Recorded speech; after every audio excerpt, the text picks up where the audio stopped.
I just fell in love with a gangster. So he put my name in the top, but I don't let him come to the crib.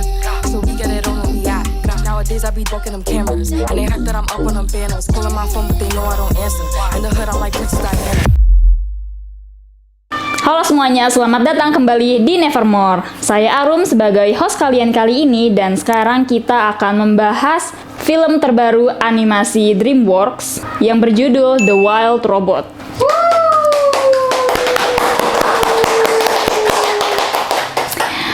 Disutradai oleh Chris Sanders, The Wild Robot ini mengangkat kisah sebuah robot yang bernama Rozum 7134. Jadi si Rozum ini kita sebut aja Rose, dan di filmnya emang dipanggilnya itu Rose. Dia diisi suaranya oleh Lupita. Siapa? Diisi suara oleh Lupita Nyong'o. Nah, jadi si Rose ini merupakan robot asisten yang diciptakan oleh sebuah perusahaan bernama Universal Dynamics.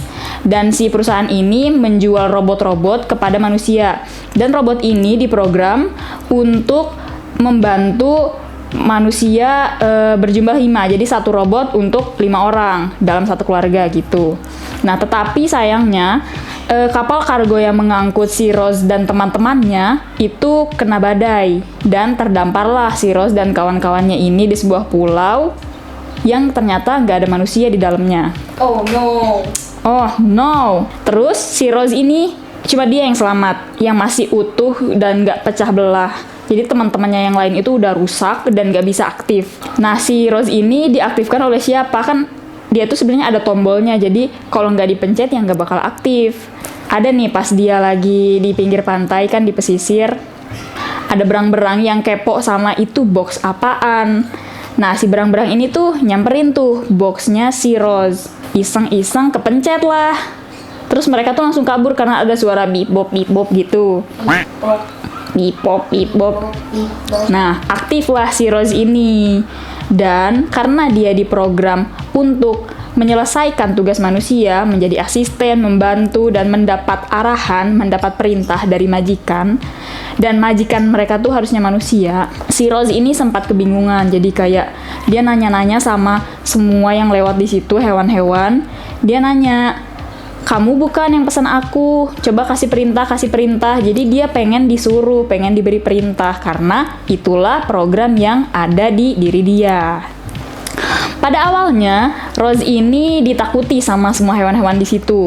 Secara kan dia itu makhluk baru, tinggi, berwarna putih, dan suara dia aneh dan gerak-gerak dia aneh. Hewan-hewan di situ takut dan memanggil dia itu monster. Tapi kan Rose itu awalnya nggak ngerti mereka tuh pakai bahasa apa, karena dia diprogram untuk mengerti bahasa manusia.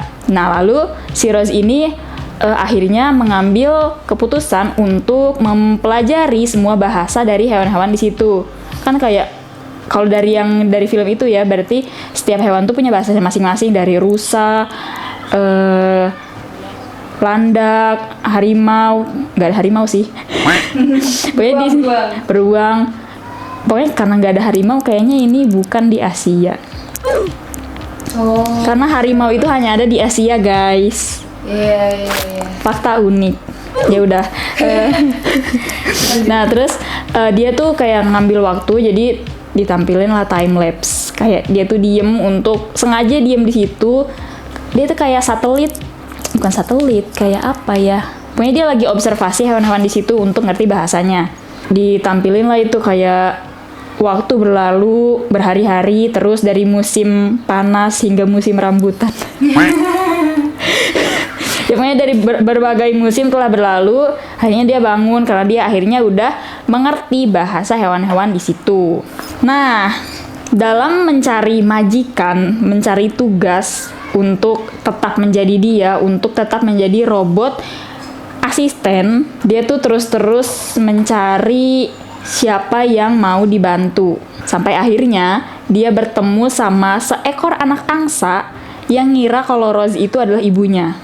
Jadi karena si anak angsa itu menetas di tangan si Rose, jadi dia hidup pertama kali, buka mata pertama kali, yang dia lihat itu Rose. Otomatis dia menganggap Rose itu adalah ibunya. Nah, terus dalam pertemuan ini si Rose juga kenal dengan seekor rubah merah sih dia tuh. Pokoknya bukan rubah ekor 9. Orang biasa bukan rubah ekor 9. Iya. Pokoknya dia ketemu sama rubah yang namanya itu Fink. Dia itu suaranya diisi oleh Pedro Pascal. Nah, dia bertemu sama si Fink. Nah, si Fink ini licik. Sebagaimana rubah-rubah pada umumnya licik dan hanya mencari untung untuk dirinya sendiri. Dia berusaha untuk mengelabui Rose untuk memberikan si anak angsa itu ke dia karena pengen dia makan. Terus, ya tapi akhirnya mereka tuh jadi temenan dan Rose akhirnya punya tujuan baru. Dia punya tujuan untuk membesarkan si anak angsa ini agar dia bisa bermigrasi sebelum musim dingin tiba. Jadi kan sebelum musim dingin tiba itu si anak angsa itu harus belajar terbang. Sebelum bisa terbang dia harus belajar berenang. Dan sebelum itu untuk dia bisa hidup dia harus belajar untuk makan. Nah itu kan PR banget tuh untuk membesarkan anak angsa. Anak angsa itu namanya Bright Bill BTW, dinamain sama si Rose. Nah, terus untuk membesarkan anak kecil, seekor anak angsa, berarti kan Rose itu harus berperan sebagai ibu. Sedangkan dia ini sebuah robot, bukan seorang ibu. Nah, dia kan gak diprogram untuk mempunyai emosi. Tapi seiring berjalannya waktu, dia itu berusaha untuk terus berprogram dan akhirnya dia menemukan cara untuk membesarkan si kecil Bright Bill. Begitu. Sebagaimana ibu-ibu pada umumnya, bukan ibu-ibu di jalan raya ya. Sebagaimana sosok ibu pada umumnya di dunia ini, baik manusia maupun hewan. Si Rose ini sama, dia juga mengusahakan segalanya untuk Bright Bill. Anaknya ya, dia kayak apapun akan dia lakukan walaupun dia sakit-sakitan, dia terjatuh, terjungkal, tenggelam, nggak bisa tenggelam sih. Nah gitu, dia berusaha tetap bangun lagi kan? Iya, karena dia memang canggih. Kena air pun masih bisa Kena air pun dia tetap bangun. Film ini merupakan film yang tidak bertele-tele dan cenderung cepat dalam menyampaikan ceritanya. Dengan durasi 1 jam 45 menit, film ini dapat menyampaikan bagaimana proses dari si Rose beradaptasi di lingkungan tersebut dan mengenal hewan-hewan tersebut, hingga akhirnya hewan-hewan tersebut juga tidak takut lagi kepada Rose dan menerima Rose sebagai bagian dari mereka. Tuh. Bahkan film ini merangkum perjalanan coming of age dari si kecil Bright Bill hingga besar hanya dalam beberapa menit yang singkat. Terus sebenarnya banyak ya momen menyentuh yang bikin kita agak berkaca-kaca, bahkan meneteskan air mata. Tapi nilai jualnya tuh bukan di situ. Nilai jualnya bukan di situ. Kita tetap habis dibuat seperti itu, agak merasa dipermainkan juga sih. Setelah kita menyaksikan adegan yang mengharukan, kita tetap diajak untuk mengikuti kisah Rose, Bright Bill, dan Fink dalam menyelesaikan misi untuk membantu Bright Bill agar dia bisa ikut bermigrasi dengan kawanan angsa sebelum musim dingin tiba. Secara kan Bright Bill tuh dia nggak punya orang tua ya. Angsa-angsa lain kan dia tumbuh dengan orang tua angsa dan lingkungannya. Jadi mereka bertingkah seperti angsa normal, sedangkan Bright Bill dia dibesarkan oleh sebuah robot. Jadi emang agak aneh juga itu anak jadinya dan agak dikucilkan. Tapi Fink dan Rose tetap berusaha untuk membantu Bright Bill agar dia bisa ikut bermigrasi dengan kawanan angsa. Mantapnya. Secara visual, kombinasi antara animasi yang canggih dan cerita yang emosional tidak membuat The Wild Robot ini hanya menjadi sebuah cerita film tentang robot, tapi juga menceritakan tentang lingkungan, kehidupan, dan hubungan antar sesama naon makhluk hidup bukan sama Yang hidup. Ya sesama hidup. sesama penghuni pulau itu. Penghuni pulau itu ya benar. Begitu. Terus kayak ada adegan api juga, memilih warna apinya teh nggak hanya sekedar merah, tapi lebih bercerita, ya kan? Ya, itu bagus loh. Keren banget. Dan karakter, ya itu visual backgroundnya ya, dan karakternya itu agak mirip gabungan antara Baymax, Puss in Boots sama Wall-E gitu. Iya. Agak mirip. Iya. Nah terus untuk setiap adegannya di film ini tuh nggak ada adegan yang sia-sia. Semuanya detail dan menceritakan penuh tentang ekosistem pulau itu. Jadi bagaimana hukum alam berlaku di situ tetap ditampilkan. Semua karakter hewan di situ tetap sebagaimana hewan itu pada habitatnya, bagaimana karakteristik hewan itu di alam. Jadi nggak ada dibuat seakan hewan-hewan di situ tuh memiliki sifat manusia seperti film yang kita tahu. Apa tuh sih hewan-hewan? Maksudnya kayak kalau Zootopia kan si hewan-hewannya tuh emang dibuat seperti manusia, karakternya manusia gitu. Iya. Beda dengan ini ya. Iya, kalau ini si karakternya tuh tetap ya hewan. Hewan tikus bagaimana tikus, landak bagaimana landak. Dan si rantai makanannya tuh tetap berjalan gitu. Di film ini juga tetap dikasih tahu nggak secara gamblang, tapi dikasih tahu bagaimana waktu ini telah berlalu, misalnya itu di tahun berapa. Sebenarnya nggak ada ditulis tahun berapa, cuman bisa kita lihat itu jauh di masa depan karena ada adegan waktu waktu angsa itu migrasi, ada tuh adegan paus ngelewatin jembatan. Jadi kayak seakan jembatan yang manusia bikin waktu itu udah tenggelam sama laut. Oh iya. Itu. Ngelewatin ya pas. Iya, sampai paus aja bisa ngelewatin. Berarti itu peradaban manusia itu udah jauh dari itu. Dan pulau-pulau udah mulai tenggelam gitu. Itu tuh berarti pulaunya kayak jarang ada nggak sih? Jadi pulau di situ udah rata-rata mungkin buatan ya. Iya, gitu. Udah buatan. Kayak itu satu-satunya mungkin yang alami lah jatuh. Nah, terus kayak contoh bagaimana habitat di situ dan rantai makanan tetap berjalan tuh ada adegan di mana ibu tikus dan 7 ekor anaknya, mereka tuh lagi ngobrol sama si Rose tentang cara merawat anak gitu. Nah terus si ibu tikus ini ngomong, iya nih anakku ada 7, terus ada suara jadi seakan ada predator yang makan anak tikus. Terus dengan santainya si ibu tikus ini bilang, ya sekarang tinggal 6 gitu. Anakku tinggal 6 iya. Jadi emang hukum alam bagi hewan itu ya biasa aja, nggak serem. Ya serem-serem, cuman mereka kayak ya emang begitulah. Ya memang begitulah kehidupan. Gitu. Iya, kehidupan alam memang begitu gitu. Jadi mereka ya udah gitu. Tapi ternyata anaknya nggak mati. Dia muncul lagi terus ibu. I'm good mom. Nah, terus selain karakteristik hewannya tetap ditampilkan, terus si karakter setiap individu hewannya itu tetap ada. Jadi misal ada yang suka ngebully, jahilnya tuh tetap ada. Dan dari sifat mereka yang ngebenci si Rose itu perkembangannya tuh baik gitu, sampai akhirnya mereka menerima si Rose sebagai bagian dari pulau itu. Dengan usaha Pokoknya kalian harus nonton. Sangat heartwarming. Yes. Dan memanjakan mata dengan visual yang ayo Mantapnya. Terus sebenarnya di trailer kan mereka ada 3 trailer kan. Di trailer yang ketiga itu mereka pakai lagu Billie Eilish yang Bird of Feather. Nah tapi di film ini nggak ada. Jadi kayak ekspektasinya tuh sebenarnya kirain bakal ada lagu itu begitu. Tapi enggak apa-apa. Gue beneran gak merhatiin lagunya gitu karena terpanah dengan visualnya dan ceritanya gitu loh, yang imersif. Nah sih, walaupun lagunya tuh gak terlalu ikonik, tapi udah ketutup banget sama pencapaian di film itu. Warna, komposisi. Semuanya sempurna. Terbaik banget. Mantap. 1 jam 45 menit yang tidak sia-sia. Nah, terus pesan yang bisa kita ambil dari film ini adalah proses adaptasi, proses perkembangan.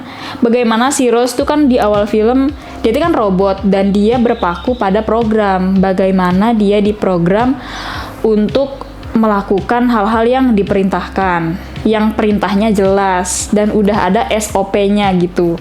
Tapi kan kalau merawat anak itu SOP-nya tuh kan abu-abu, tergantung bagaimana situasi di tempat itu.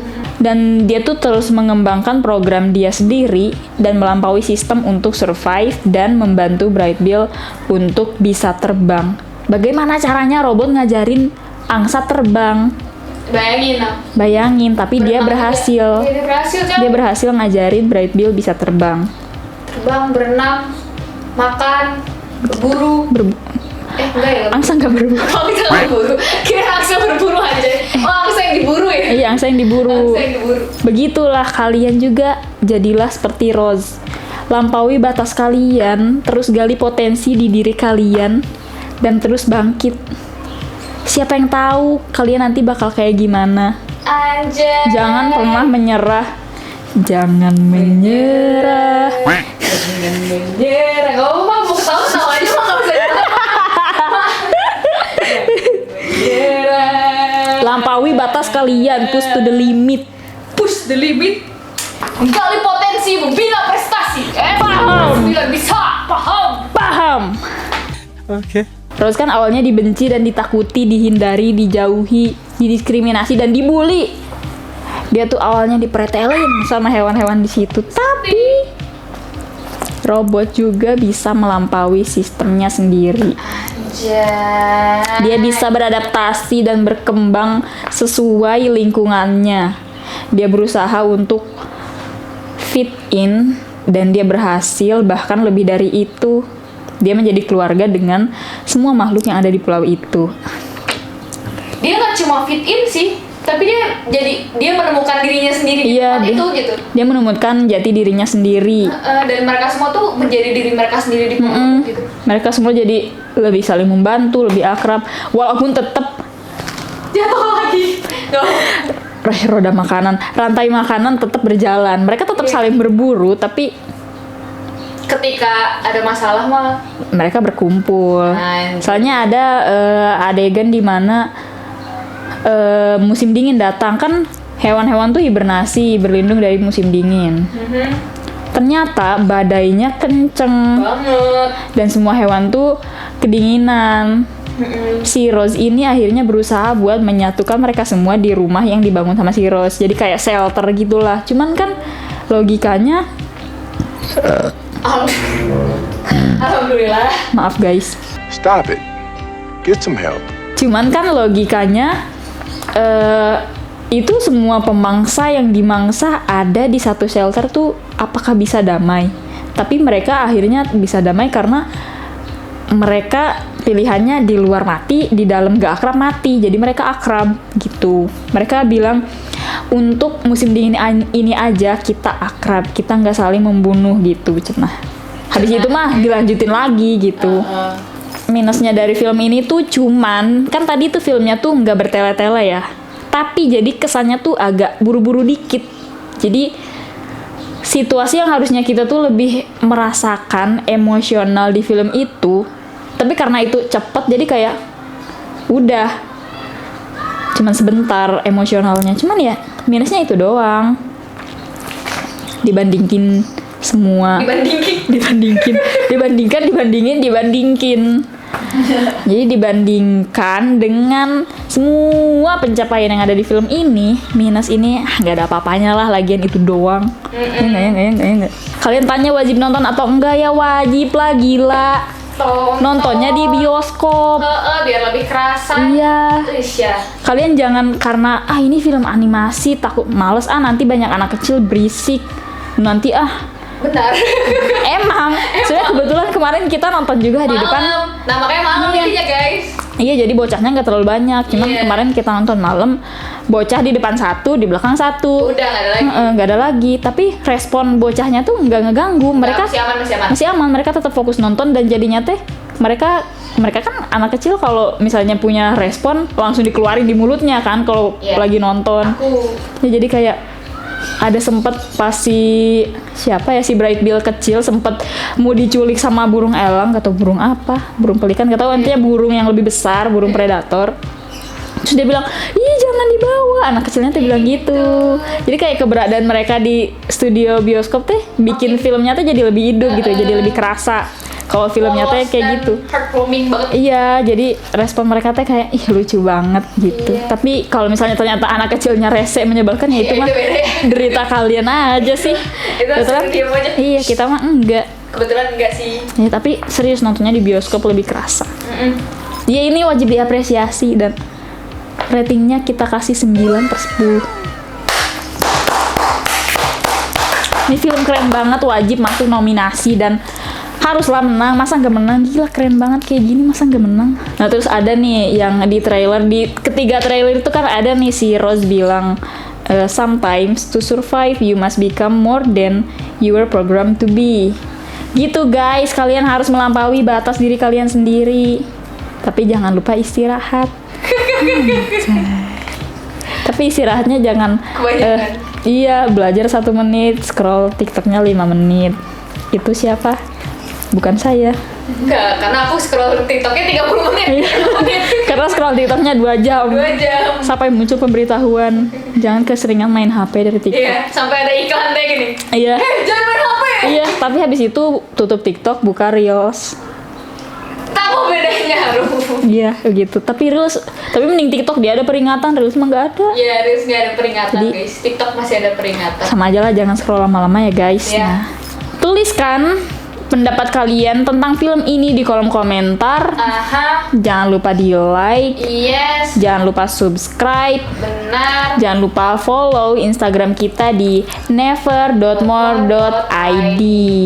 Nevermore signing off. Thank you semuanya. Dadah.